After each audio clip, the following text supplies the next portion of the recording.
सतलोक के मालिक कबीर परमात्मा के पाने की आपको विधि बताते हैं। सुन आत्मा चितला के और सतपुरुष से कर ले सगाई, गुरु बिचौला बना के आप जी की सगाई करवा दी इस दास ने सत्य पुरुष से सभी की। और सगाई होगी तो ब्याह भी होगा, और ब्याह होगा तो पति के घर भी जावांगे। और जिनका कितने सगाई ना कुछ सलसलाए नहीं है, वो तो कंवारी हैं, तो वो जाएंगी क्योंकि वो तो यहीं रह जाएंगी, अभी यहीं रहेंगी। हाँ, लेकिन सभी को चाहिए कि अपना इस तरह प्रोसीजर अपनावे, यानी गुरु की शरण में आवे, परमात्मा से संबंध जोड़े, नाता जोड़े।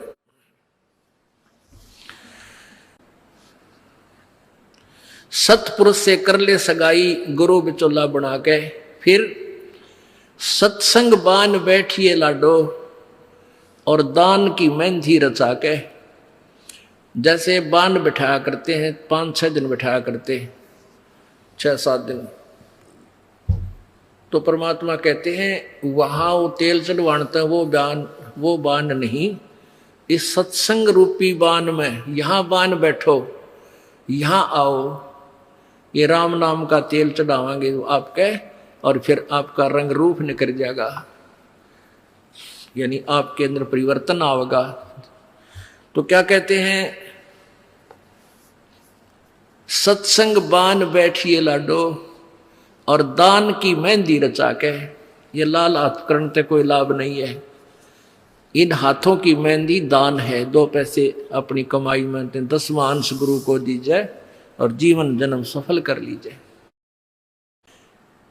और 5 गहने पैर सुहागन, शील, संतोष, विवेक, दया, आधीनी, विनम्रता, और सतनाम की बिंदी लाके जैसे टिक्की लगाते हैं, कहते हैं तेरा मूल मंत्र ये सतनाम हो, ये सच्चा नाम 2 अक्षर का जिसमें एक ओम और एक तत् है, ये त्रिबिंदी हो, यानी तेरा ये खास सबसे पहले दिखाई दे कि ये सतनाम उपासी है।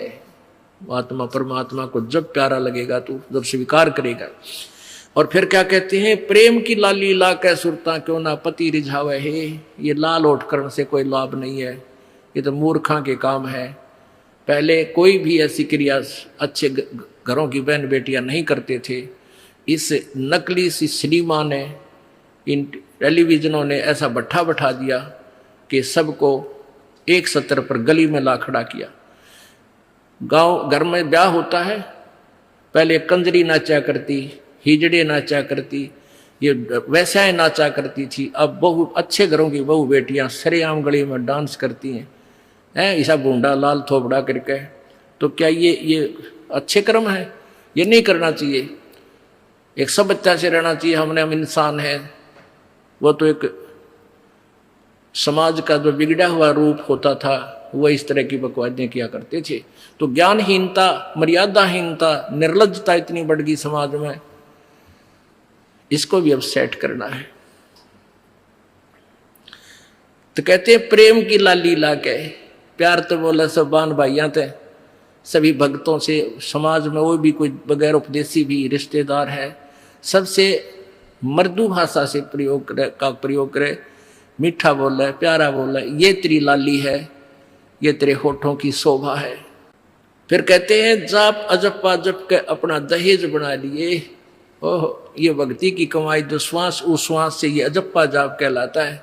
कहते इसका जाप करके तू अपना ये दहेज बना, यानी धन जोड़ ले, जो आगे लेकर जाना है, दहेज जो अपने पति के घर लेके जाना है। पहले कुरीति थी कि जो लड़की घना धन लेकर आती थी दहेज का, उसका आदर पूरा परिवार करता था। ऐसे हमारे हम भ्रमित थे, अज्ञानता थी।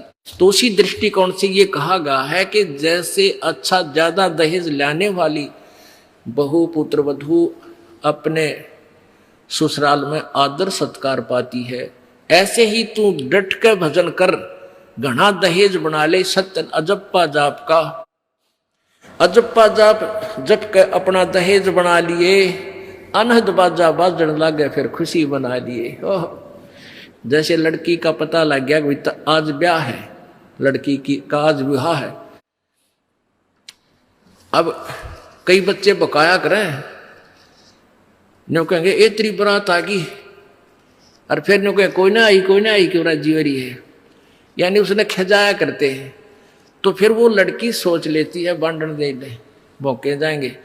तो कहते हैं जब वो बाजा बाजन लाग जा तब सोच लिए बात लवा लाग ली कि आ गई बरात। तो कहते हैं आप भक्ति जब करोगे तो आपको ऑटोमेटिकली आपके ये ऊपर के यहां से ऊपर के हिस्से में बहुत सी आवाजें, कई प्रकार की आवाजें आने लग जाएंगी। इसमें जो हमें आवाज सुनती हैं ये प्राथमिक भक्ति की लक्षण है, अंतिम नहीं है। हाँ, ये भी सुननी चाहिए, सुनेंगी, आपको अवश्य सुनेंगी, ना चाहते हुए भी सुनेंगी। और कभी सुनना चाहो तो कभी 2, 4, 10 मिनट, कभी कभी डेली नहीं, कभी ऐसे कान बंद करके एकांत स्थान पर सुन लेना, आपको सारा साजबाज अंदर बाजता दिखेगा, जिसकी भक्ति इस लक्षण हो गए। कुछ एक को वैसे भी सुनती है जिनके पूर्व जन्म की भक्तियां होती हैं और फिर धीरे धीरे उनकी बंद हो जाती हैं, आगे कुछ नहीं सुनती, चाहे वो किसी का नाम जाप ले रखा है। तो वो तो ऐसा सुनना, ये देखना तो ऐसा है जैसे आपने बैंक में कमाई कर रही की और बैंक में पैसे जमा करा दिए, और उस बैंक की कॉपी ने कभी देखना चाहो तो खोल के देख लो। और ये दूसरे जो पंथ बताए हैं, ये साधना इनकी नाम गलत हैं, और कहते हैं ध्यान लगाओ, मेडिटेशन करो, कान बंद करके, आंख बंद करके, अंदर आवाज सुनो, शब्द सुनो, ये कोई फायदा नहीं। अब जैसे धंधा करता नहीं और बैंक में जब पूर्व जन्म की पहले की जो डिपॉजिट है 20-30 हजार, उसने रोज देखे जानो, कहा 20,000 है, और 20,000 में काम तो ना चले, फिर वो निकलवाने भी उसी में तो पड़ेंगे, वो एक दिन जीरो हो जाएंगे। वो तो जैसे आपको ये आभास होंगे किसी भी वस्तु का, जैसे हम हमारी आंखों, आपकी जो भक्ति करते हैं उनकी आंखों के सामने बहुत सी चीजें ऐसे चलती दिखाई देंगी। कभी तो ऐसा आभास होगा जैसे कोई मक्खी आ गई, कोई मच्छर जा रहा है, या कोई ऐसी कोई लाइन सी दिखाई देती है। तो ये आपकी भक्ति की कमाई है, प्रतिफल आपको दिख रहा है। और कई एकादा क्या करे हमारे भक्त, एक बहन भगत भाई आया ने बोला जी मैंने तो आंख दिखा ली, मेरी तो आंखों में डिफेक्ट हो गया। वहाँ क्या हो गया कि आगे बिरानी काला काला दिखे जा, नो देखूं जब भी दिखा, मन तक कई बार डर भी लग जाता है। और डॉक्टर का इसका ऑपरेशन करेंगे, रमा भले आदमी क्यों आंख पड़वावे, ये तेरी भक्ति की कमाई दिखाई दे रही है, तेरी जो बैंक में जमा कराए हैं वो कॉपी में दिखे तेरे को। ये तो भगवान आत्मा ने दिखेंगे बेटा, जिनकी कमाई शुरुआत हो चुकी है। जेता अंजन आंजी चश्मों में दिखंत न बोला सचमुच में, कहा सचमुच, फिर खुश हो गया रे तेरा गजब भैया। तो ये जो सामने दिखाई देते घबराना नहीं, बहुत से भ्रमित हो जाते हैं क्योंकि बार बार ये दास नहीं बता पाता आपको। तो प्रत्येक सत्संग में आओगे तो कभी ना कभी हर पहलू पर विचार विमर्श दिया जाता है। तो घबराना नहीं है, ये आपकी आंखों के सामने कोई वस्तु दिखाई देगी, वो आप ही बताओगे, दास बताओगा तो तुम झूठ भी बोल दोगे। तो वो आपकी जितनी कमाई है वो अपने आप बढ़ती जा रही है, उसका लेवल बता रहा है। तो ऐसे अंदर आवाजें आएंगी, कई प्रकार की आएंगी, और उनमें से एक न्यारी आवाज आएगी, एक मुरली की आवाज आएगी। और वो मुरली, वो आवाज जो है, जो इसमें पिंड में जो आएगी वो यहीं तक की है, ये महास्वर्ग तक की है। और जो वास्तविक धुन, वास्तविक जो आवाज है वो इस अंड और पिंड से पार है, वो सतलोक में है। वो वहां जाकर आपको वो बात बाहर सुनाई देगी। यानी इस शरीर से एक जब आत्मा भक्ति से परिपूर्ण हो जाती है तो इस शरीर से बाहर भी हो जाती है। तो उसको सुनने के लिए ऐसी स्थिति आ जाएगी अपने आप, जैसे आपका शरीर यहाँ बाहर खड़े हो गए, और फिर वो आवाज आपको उस सूक्ष्म शरीर के माध्यम से सीधा कनेक्शन उस सतलोक से हो जाता है। वो परले पार वाली मुरली आवाज, वो धुन, वो झनकार अलग से सुनाई देती है। फिर सेकंड के बाद आप उसी शरीर में होते, आपको पता भी नहीं कि मैं बाहर गया या अंदर ही था। वो बहुत बाद में जाके बहुत लेटेस्ट स्टेज पे ऐसा होगा, पर ऐसा हो या ना हो, आप जैसे दास बताओ, ये खुराक खाते रहो, रोग कटेगा, ये साधना करते रहो। तो क्या बताया है, जाप अजप्पा जप के अपना दहेज बना लिए, और ये अनहद बाजा बाजन लागे फिर खुशी मना लिए। फिर मान लिए खान तेरी भक्ति चल पड़ी, निकट लागली बात आगे लेने, यानी बरात आगी। आवे बिरहा कबीर लेने खुश होकर चालिए, और प्रेम की बारिश होने लागे फिर मलमल ढालिए। जैसे आपने कल सुना था, बिना प्रेम पावे नीचे करोड़ समाधि ला। होय होय। जैसे सूरज के आगे बदरा ऐसे कर्म छयारे, प्रेम की पवन करे चित मंजन झलके तेज नयारे। प्रेम की पवन, परमात्मा के प्रति इतना प्यार उमड़ उमड़ का आपके हृदय में रह के जरा सी बात मालिक की चले, आंखें भरे आऊं आपकी, कुछ दिन में ऐसी सचिथी आ जाएगी। तो ये प्रेम की पवन चलेगी। जैसे सूरज के आगे बादल होते हैं तो सूर्य का प्रकाश निष्क्रिय हो जाता है, और जब हवा तेज चलती है बादलों को इधर उधर फेंक देती है तो सूर्य का प्रकाश ज्यों का तो सामने चमक रहा होता है। ऐसे परमात्मा और अपने बीच में, आत्मा के बीच में पाप कर्मों का गरावा यानी बादल छाया हुआ है। इस प्रेम की यानी सब भक्ति जो क्रिया आपकी होंगी, दान करता आदमी को इतनी खुशी होती है उस दिन कोई ठिकाना नहीं। और 10 रुपये चोरी कर ले, आत्मा खुश नहीं हो सकती, चाहे 20 लाख चोरी कर ले। और 10 रुपये, 20 रुपये, 1000 रुपये, 2000 रुपये आप दान करने की चेष्टा करते हो, पहले उमंग भर लेती है, और दान करे पाछो तो न्यारी खुशी होती है। तो ये तो क्या बताते हैं, ऐसे जो सब क्रियाएं आपसे कराई जा रही हैं, इनका उद्देश्य है कि आप में इतनी विनम्रता, इतना प्योर हेरिटेड हो जाओ आप कि मालिक के प्रति जरा सी भी चर्चा चले आँखा में पानी आने लग जा, गदगद हो जा। कहते हैं प्रेम की पवन करे चित मंजन फिर झलके तेज नयारे। तो यहाँ क्या बताया कि प्रेम की बारिश होने लगे फिर मलमल नहा लिए, यानी ये लक्षण बता रहे हैं एक भक्त में रह रहकर ऐसे लक्षण आ जाएंगे। एक बुढ़ा आवे मेरे पास, नाम ले रखा उन्होंने साल भर से। वो कहता है जी मैं नाम जपन लागू, मैं रोने लग जाऊं, मेरा रोना बंद कर दिया। राम तो रोना शुरू करवावा तो बंद करवाना है, ये तेरे भाग जाग रे भले आदमी, नो कहना शर्म आवा, लोग नो कहीं अच्छा आदमी नाम लेने लगे तो माई लोग की सुनेगा तुम्हारी सुनेगा, नो बता। तो इसे ओपन कर्मी प्राणी है, बुढ़ा आदमी 65 साल का होगा, भगवान का नाम मिल गया, पिछले संस्कार से ही होता सारा कुछ।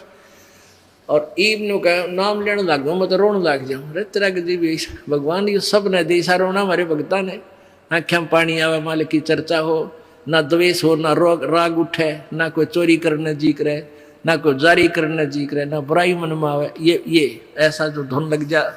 फिर कहते हैं सार शब्द का सुरमा गा लिए, जब पति न भावे, सार शब्द यानी जो असली मंत्र आपको दिया जाएगा वो सुरमे जैसा होगा, वो एक न्यारी आपकी जो है ना पहचान बनेगी, उस पर न्यारी जो है ना अलग से आपकी एक और सुंदरता बनेगी, यानी परमात्मा को आप और उस मंत्र सहित और अच्छे लगोगे जिनके पास ये तीनों मंत्र होंगे। कहने का भाव ये, आदिन्नी की मांग भरा ले तो चलिए नाड़ झुका के, विनम्रता, अभिमान खत्म हो, विनम्रता आवे, और सबके साथ प्यार से बोले, आकड़ नहीं पाड़े, ये लक्षण हो जाने चाहिए आपके अंदर।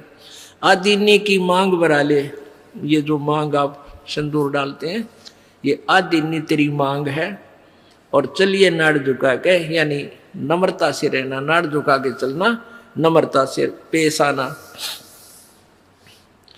और संत समागम बरातरी तन ले जावेगा ब्याह के। अब ये सत्संग रूपी बारात है, आत्मा को यहीं से श्रृंगारा जाता है, यहीं से इसको तैयार किया जाता है, ज्ञान सुनाया जाता है। तो ये परमात्मा, सत्संग में आने वाली आत्मा ही परमात्मा के पास जाएगी, यानी ये बरात वाले ही, बरात ही समझो उस मालिक की। संत समागम बरातरी तन ले जावेगा ब्याह के, सुरत नृत है डोली तेरी। सुरत और नृत ये आत्मा इनके साथ चलेगी, और बैठ सुन शिखर में जाकर, यानी सतलोक में जाकर बैठ गया। और मकर तार का खेल कांगना अलल ध्यान दचा के। अब कांगना खेलते हैं ना, जैसे यहाँ एक मोटा बांध जा, दूसरा मोटा बांध जा रहा नाला, और कई गांठ ला दे, फिर नहीं कहेंगे पूरा देवर खोल लेगा इसने, कांगना खेल रहेंगे ना खुल जा, उबरण के फंड होया करना लंबा चौड़ा सिस्टम। तो परमात्मा कहते हैं अब मकर तार का खेल कांगना, छूट ना जाते हैं, छूट गया वो हार जाएगा। तो उस मकर तार का ऊपर से जब आत्मा यहाँ से चलेगी, परमात्मा कई तरीके से इसको, कहीं किसी स्थान पर किस तरीके से आपने जाना है, तो आप कभी कई बार एक आध बार कभी ध्यान वैसे ही कुदरती लग जाता है, बैठ जाते हैं, कभी आंखें खुली है तो भी बंद हो जाती हैं। और कई बार ऐसा होगा कि एक मकड़ी के तार जैसा आपको लंबा स्ट्रेट, बहुत, उसका कोई और छोर आप नहीं देख सकोगे, ऐसा तार सा नजर आएगा, उसको मकर तार कहते हैं। उसके साथ लग के आत्मा जैसे मकड़ी उस तार को पकड़कर ऊपर चढ़ जाती है, ऐसे वो मकर तार का आपको दिखाई देगा जब चलेगी यहाँ से आत्मा संसार छोड़ के, तो एक मकर तार का मार्ग आपको मिलेगा, उसके साथ चलना, उसको छोड़ना नहीं, तो उधर नहीं जाना, नहीं तो मार खा जाएगी। तो ऐसे वो कांगड़ा खेलते हैं, जब दोनों और दाव लगा देते हैं, तू खोल गया तो तू हार गया, हारगी, तो ऐसे अपने अपनी जबरदस्ती से उसको पकड़ लेना है उस मकर तार के, उस मकर तार को। मकर तार माने मकड़ी का तार। ऐसा एक रास्ते में आपको एक गाइडलाइन होगी कि इसके साथ साथ चल, भ्रमित ना होना सतलोक जाने के लिए। वो कुछ समय कुछ स्थान तक मकर तार है, उसके बाद फिर परमात्मा का अलग से मार्ग है।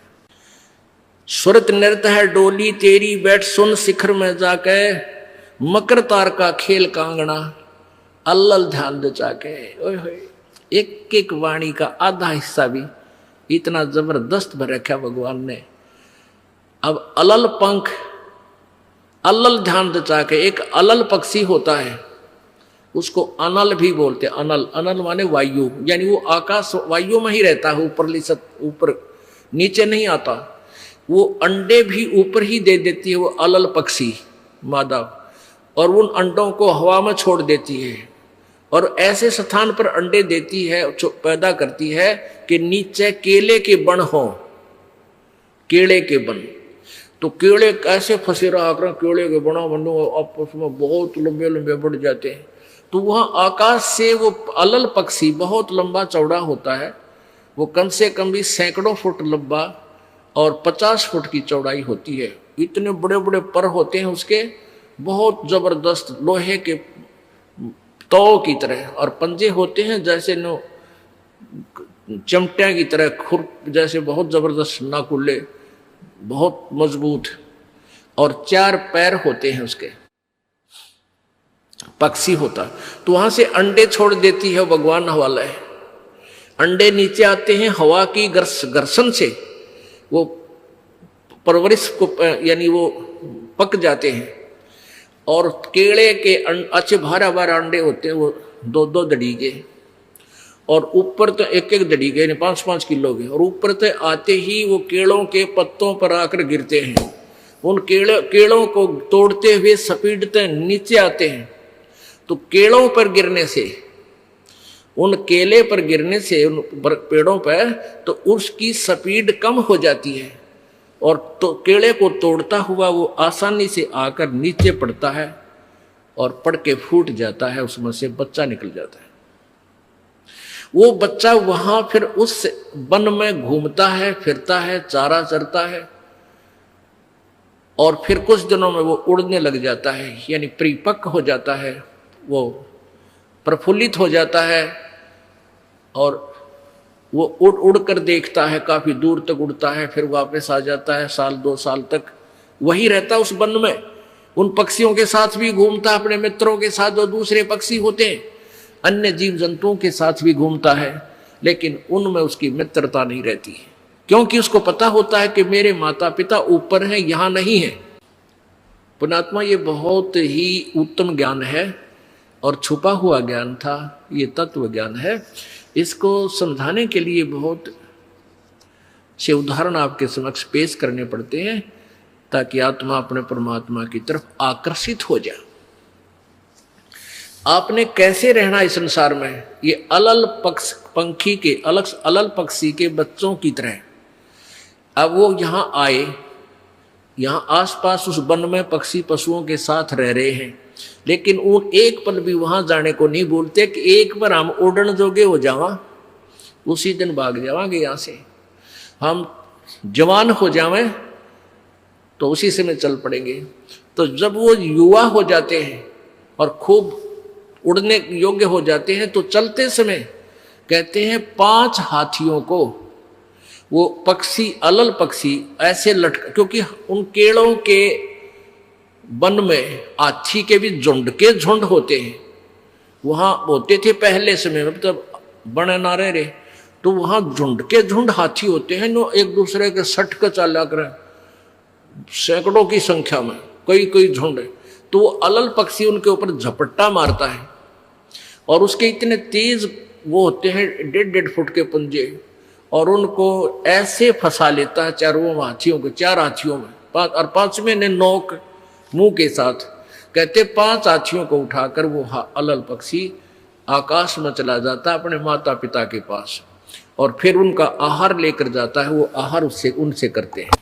तो अब आप यहाँ आए हो अलल पक्षी की तरह ध्यान रहे, एक पल भी वो पक्षी का बच्चा अपने माता पिता को नहीं बोलता कि मैं यहाँ का नहीं हूँ, मेरे तो ऊपर है माता पिता, और जब मैं यहाँ से जब जाने जोगा हो जाऊंगा 1 मिनट में चल पड़ूंगा।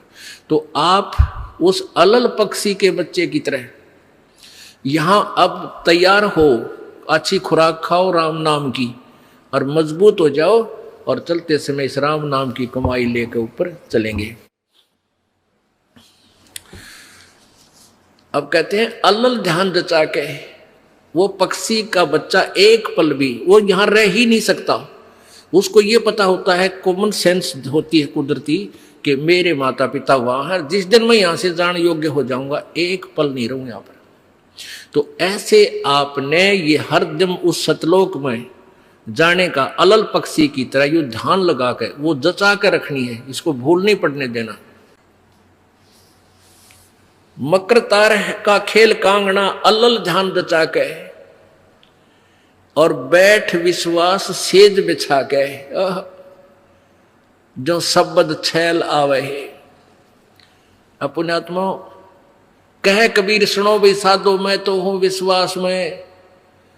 जो क्रिया जो साधना आपको बताई जाती है, वो साधना वो है जो सब सदग्रंथों में प्रमाणित है, और वो है जिन महापुरुषों ने परमात्मा पाया, उन्होंने भी यही क्रियाएं की। तो आप एक विश्वास रूपी सेज पर, जैसे दुल्हन होती है अपने पति के इंतजार में वो बैठ जाती है, तो ऐसे ही कहते तू अपना विश्वास रूपी सेज बिछा के इंतजार कर उस परम पिता के आने की। विश्वास तेरी सेज है, यानी तेरा विश्वास है तो मालिक आवेगा, और विश्वास नहीं है तो ही वहां से चला गया कि तो फिर पति कहां मिलेगा। कहने का भाव ये है कि डगमग नहीं होना है, अपना विश्वास दृढ़ रखना, जो बताया गया ये विधि और यही भक्ति आपको परमात्मा मिलाएगी। यानी शब्द छैल का अर्थ है वो अविनाशी परमात्मा, शब्द अर्थ अविनाशी को कहते हैं। अविनाशी परमेश्वर तेरा पति तुझे वहां लेने आएगा, और इस प्रकार हम परमात्मा पाएंगे। बोलो सत